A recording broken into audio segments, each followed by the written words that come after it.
Wrapper വേടനെ arrest ചെയ്ത കാര്യമൊക്കെ എല്ലാവരും അറിഞ്ഞിട്ടുണ്ടാവുമല്ലേ. അതുകൊണ്ട് തന്നെ റാപ്പർ വേടൻ ആരാണെന്നോ എന്തിനാണ് ഇദ്ദേഹത്തെ അറസ്റ്റ് ചെയ്തതെന്നോ ഒന്നും പ്രത്യേകിച്ച് എടുത്തു പറയേണ്ട ആവശ്യമില്ല അല്ലേ. കാര്യം ഈ വാർത്തകളെല്ലാം രാവിലെ തൊട്ടെല്ലാവരും കേട്ടുകൊണ്ടിരിക്കുകയാണ്. ഇപ്പോൾ പുതിയൊരു വാർത്തയോടെ വന്നിരിക്കുകയാണ്. ഇദ്ദേഹത്തിൻ്റെ കയ്യിൽ നിന്നും പുലിപ്പല്ല് കിട്ടിയിരിക്കുന്നു എന്ന രീതിയിൽ. പുലിയുടെ പല്ല് വെച്ച് ഇദ്ദേഹം ഒരു മാല ഉണ്ടാക്കിയിട്ടുണ്ടായിരുന്നു. അത് ആ ഒരു പേരിൽ ഇപ്പം വനവകുപ്പും കൂടെ അറസ്റ്റ് ചെയ്തിരിക്കുകയാണ്. അതായത് ഒന്നിനു മേലെ അടുത്തൊരു കേസും കൂടെ. ഒരുപാട് സ്റ്റേജ് ഷോയിൽ ഇദ്ദേഹം എല്ലാവരും പല കുട്ടികളെയൊക്കെ ഉപദേശിക്കുന്നത് കണ്ടു, ഇതുപോലെ മയക്കുമരുന്നുകളൊന്നും ഉപയോഗിക്കരുത് എന്നൊക്കെ പറഞ്ഞുകൊണ്ട്. പക്ഷേ അങ്ങനെ മറ്റുള്ളവരെ ഉപദേശിക്കുന്ന ഒരു വ്യക്തി സ്വന്തം ജീവിതത്തിൽ അത് നടപ്പിലാക്കിയില്ല എന്നതാണ് നമ്മൾ കണ്ടുകൊണ്ടിരിക്കുന്നത്. മറ്റുള്ളവരോട് നിങ്ങൾ ഇതൊന്നും ഉപയോഗിക്കരുത് എന്നൊക്കെ പറയുമ്പോഴും സ്വന്തം ജീവിതത്തിൽ മയക്കുമരുന്ന് മദ്യപാനമൊക്കെ ആയിട്ട് ലൈഫിന് ഒരു ചിട്ടയില്ലാത്ത രീതിയിൽ പൊയ്ക്കൊണ്ടിരിക്കുന്ന ഒരു വ്യക്തിയായിരുന്നു വേടൻ. മാത്രമല്ല ഇതിനു മുമ്പും ഈ വേടനെ ഇതേപോലെ മയക്കുമരുന്ന് കേസിൽ പിടിച്ചിട്ടുണ്ട്. അന്ന് ഇതുപോലെ 11 ഗ്രാമോ എന്തോ കൈവശം വെച്ചിരുന്നു. അതിൻ്റെ പേരിലാണ് അദ്ദേഹത്തെ അന്ന് അറസ്റ്റ് ചെയ്തത്. പിന്നീട് ആ കേസിൽ അദ്ദേഹത്തിന് കൂടെ ഉണ്ടായിരുന്ന മറ്റൊരു വ്യക്തിയുടെ ജാമ്യത്തിൽ വിട്ടയക്കുകയാണ് ചെയ്തത്.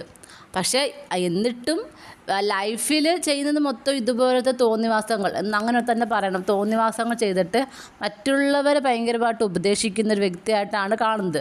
വലിയ വലിയ കാര്യങ്ങളൊക്കെ പറയുന്ന ഒരു വ്യക്തി. സ്വന്തമായിട്ട് പല അഭിപ്രായങ്ങൾ അദ്ദേഹത്തിനുണ്ട്. പക്ഷേ ആ അഭിപ്രായങ്ങളൊക്കെ ചില വാക്കുകളിലൂടെ മാത്രമേ ഉള്ളൂ എന്ന് കണ്ടെത്തി. കാര്യം അദ്ദേഹത്തിൻ്റെ ഫ്ലാറ്റിൽ നിന്നും മയക്കുമരുന്നും മാത്രമല്ല കണ്ടെത്തിയത്, വളരെയധികം മാരകമായ ആയുധങ്ങളും കണ്ടെത്തിയിരിക്കുന്നു. അപ്പോൾ ഈ മാരക ആയുധങ്ങളൊക്കെ എന്തിനാണ് ഇദ്ദേഹം കൊണ്ട് നടക്കുന്നത്, അതും കൂടെ ഒക്കെ അന്വേഷിക്കണം അല്ലേ. അപ്പോൾ ആ ഒരു കേസ് നടക്കുന്നുണ്ട്. എന്തിനാണ് ഈ മാരക ആയുധങ്ങൾ കൈവശം വെച്ചത് എന്ന രീതിയിലൊക്കെയുള്ള അന്വേഷണങ്ങൾ നടക്കുന്നുണ്ട്. മാത്രമല്ല ആയുധങ്ങളുടെ ഷേപ്പൊക്കെ പ്രത്യേക രീതിയിലായിരുന്നു എന്നൊക്കെ പറയുന്നുണ്ട്. അപ്പോൾ അതൊക്കെ എന്താണെന്നൊക്കെ രീതിയിലും പോലീസ് അന്വേഷിക്കുന്നുണ്ട്. മാത്രമല്ല കഴുത്തിയിട്ടിരിക്കുന്ന പുലിപ്പല്ലിൻ്റെ കേസിൽ അദ്ദേഹം ആദ്യം പറഞ്ഞത് ഇത് തായ്ലൻഡിൽ നിന്ന് വാങ്ങിച്ചതാണെന്നാണ്. പിന്നീട് പറയുന്നത് ഇത് തമിഴ്നാട്ടിൽ നിന്നൊരു ആരാധകൻ കൊടുത്തതാണെന്ന്. ഒരുപക്ഷെ ഈ പറഞ്ഞ തമിഴ്നാട്ടിൽ നിന്ന് ആരാധകൻ പറഞ്ഞിട്ടുണ്ടായിരിക്കാം തായ്ലൻഡിൽ നിന്ന് വാങ്ങിച്ചായിരിക്കാമെന്ന്.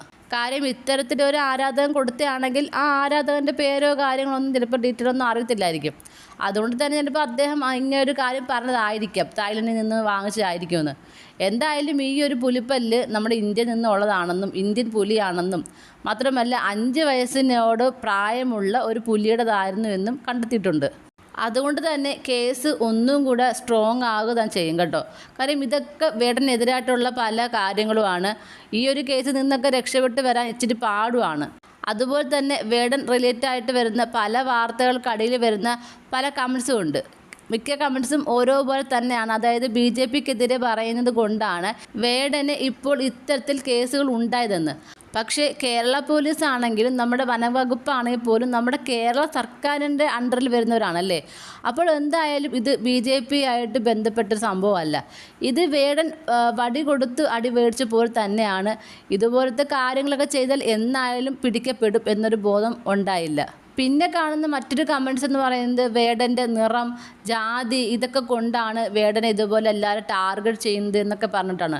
പക്ഷേ അങ്ങനെ കമൻറ്റ് ചെയ്യുന്നതോട് എനിക്ക് ഒന്ന് മാത്രമേ പറയാനുള്ളൂ.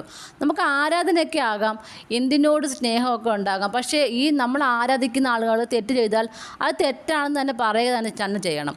അല്ലാതെ അദ്ദേഹത്തെ ടാർഗറ്റ് ചെയ്യുന്നു, ജാതി നോക്കുന്നു, മതം നോക്കുന്നു, നിറം നോക്കുന്നു എന്നൊക്കെ പറഞ്ഞുകൊണ്ട് സപ്പോർട്ട് ചെയ്യാൻ പോകരുത്.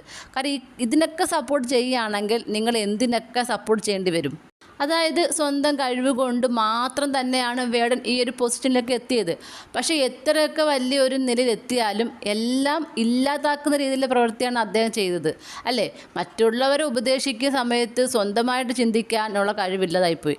മറ്റുള്ളവരോട് പറയുന്നു മയക്കുമരുന്ന് ഉപയോഗിക്കരുത്, അക്രമവാസന ഉണ്ടാകരുത് എന്നൊക്കെ പറയുന്നു. മറ്റുള്ളവരെ ആരും ആക്രമിക്കാൻ പാടില്ലെന്ന് പറയുന്ന വ്യക്തി ഇത്രയും വലിയ മാരക ആയുധങ്ങളൊക്കെ കൊണ്ടു നടന്ന് എന്തിനാണെന്നും കൂടെ പറയണം അല്ലേ. അതും കൂടെ നമ്മൾ അറിയണം.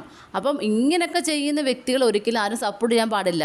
അദ്ദേഹത്തിൻ്റെ കഴിവിനെയും ഒക്കെ നമ്മൾ സപ്പോർട്ട് ചെയ്യുന്നുണ്ട്. അതൊക്കെ നല്ലത് തന്നെയാണ്. ഇനിയും തിരിച്ചു വരാനുള്ള കപ്പാസിറ്റി അദ്ദേഹത്തിനുണ്ട്. കാര്യം അതിന് വേണ്ടിയുള്ള നല്ല കഴിവുള്ള വ്യക്തിയാണ്. പക്ഷേ ആ കഴിവ് ഇതേപോലെ മയക്കുമരുന്നും മദ്യപാനവും ഇതേപോലെ ആയുധങ്ങൾ കൊണ്ടു നടക്കുന്നതിലും ഒക്കെ ആവരുത്. അത് മാറ്റി നിർത്തി സ്വന്തം കഴിവിനെ മുന്നോട്ട് കൊണ്ടുവരിക.